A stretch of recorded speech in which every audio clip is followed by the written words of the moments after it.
When Benjamin Franklin exited the Constitutional Convention, he was asked by a woman, "Sir, what have you given us?"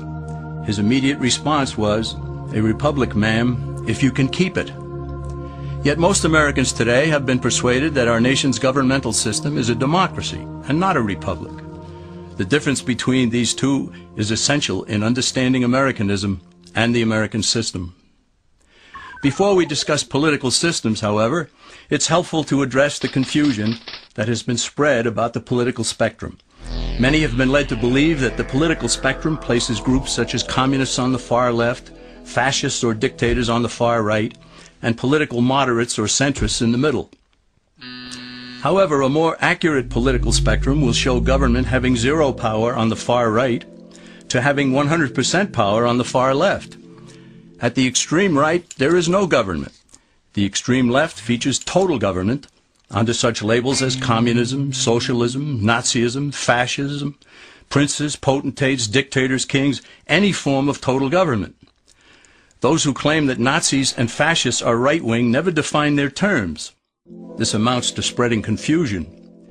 Toward the middle of the political spectrum can be found the type of government limited to its proper role of protecting the rights of the people. That's where the Constitution of the United States is. Those who advocate such a form of government are really constitutional moderates. So let's analyze the basic forms of government. They are monarchy or dictatorship ruled by one, oligarchy ruled by a few, democracy ruled by a majority, republic ruled by law, and anarchy, which is ruled by no one. In discussing these five, we'll see that they can be narrowed down to even fewer. Looking first at monarchy or dictatorship, this form of government doesn't really exist in the practical sense. It's always a group that puts one of its members up front. A king has his council of nobles or earls, and every dictator has his bureaucrats or commissars, the men behind the scenes. This isn't ruled by one, even though one person may be the visible leader. It's ruled by a group. So let's eliminate monarchy, dictatorship, because it never truly exists. Oligarchy, which is ruled by a group, is the most common form of government in all history. And it is the most common form of government today. Most of the nations of the world are ruled by a powerful few, and therefore oligarchy remains. At the other end, we find anarchy, which means without government. Some people have looked over history and found that many of its worst crimes were committed by governments, so they decided that having no government might be a good idea. But this is a mistake, because as the ancient Greeks stated, without law there can be no freedom. Our founding fathers agreed and held that some amount of government is a necessary force in any civilized, orderly society. In a state of anarchy, however, everyone has to guard life, liberty, and property, and the lives of family members. Everyone must be armed, and movement is severely restricted because one's property has to be protected at all times. Civilized people have always hired someone to do the guarding, a sheriff, a police force, or some branch of government. Once law enforcement was in place, the people were freer. They could leave their property, work in the fields, and so on. In short, the proper amount of government makes everyone freer.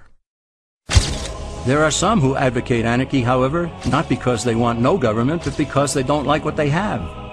They use anarchy as a tool for revolutionary change. The condition of anarchy is very much like a vacuum where something rushes in to fill it. These calculating anarchists work to break down the existing government with rioting, killing, looting, and terrorism. Tragically, the people living in such chaos often go to those best able to put an end to it and beg them to take over and restore order.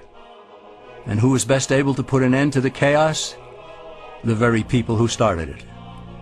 The anarchists who created the problem then create a government run by them, an oligarchy, where they have total power. This is exactly what happened in Russia that led to Lenin taking total power, and in Germany where Hitler's brown shirts created the chaos that brought him to power. But anarchy isn't a stable form of government. It's a quick transition from something that exists to something desired by the power-hungry. It's a temporary condition, and because it isn't permanent, we eliminate it as well. The word democracy comes from two Greek words, demos, meaning people, and kratein, meaning to rule. Democracy, therefore, means the rule of the people, majority rule. This, of course, sounds good, but suppose the majority decides to take away one's home, or business, or children. Obviously, there has to be a limit. The flaw in democracy is that the majority isn't restrained. If more than half the people can be persuaded to want something in a democracy, they rule.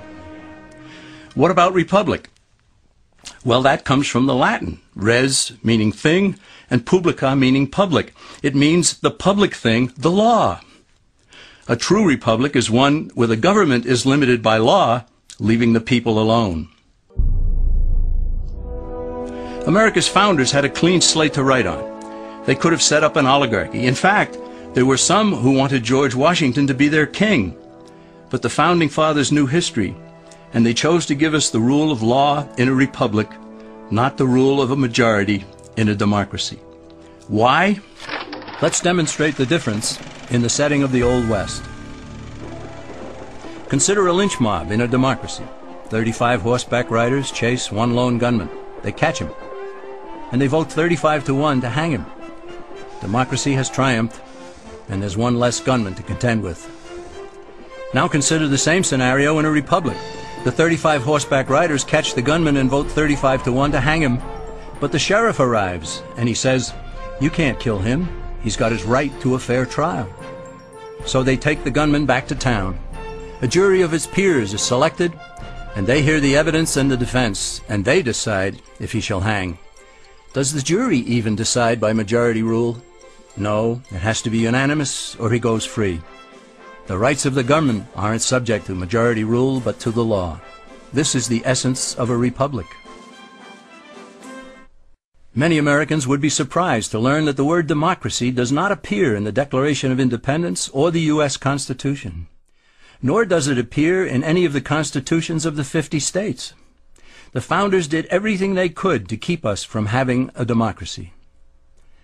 James Madison, rightly known as the father of the Constitution, wrote in essay number 10 of the Federalist Papers, "Democracies have ever been spectacles of turbulence and contention, have ever been found incompatible with personal security or the rights of property, and have in general been as short in their lives as they have been violent in their deaths."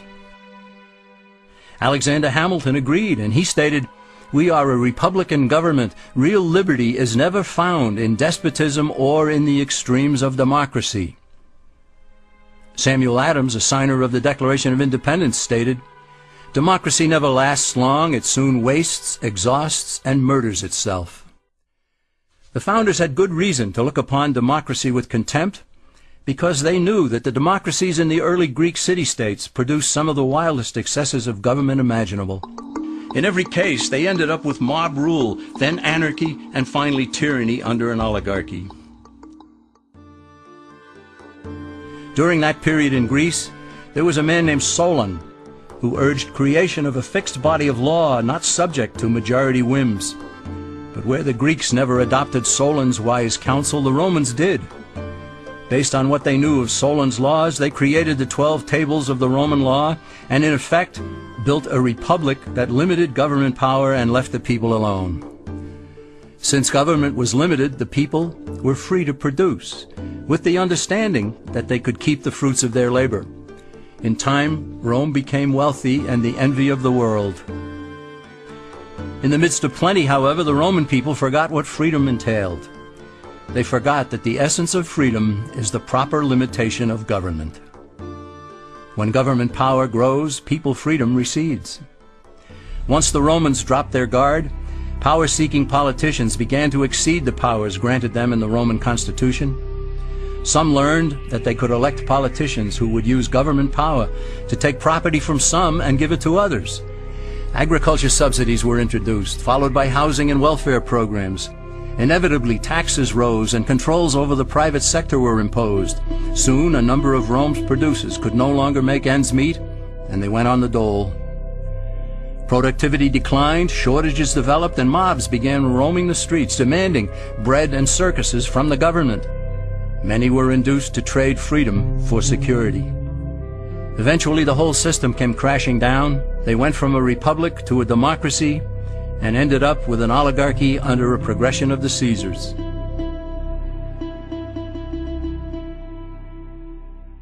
Thus, democracy itself is not a stable form of government. Instead, it is the gradual transition from limited government to the unlimited rule of an oligarchy. Knowing this, we as Americans are ultimately left with only two choices. We can keep our republic, as Franklin put it, or we will inevitably end up with an oligarchy, a tyranny of the elite.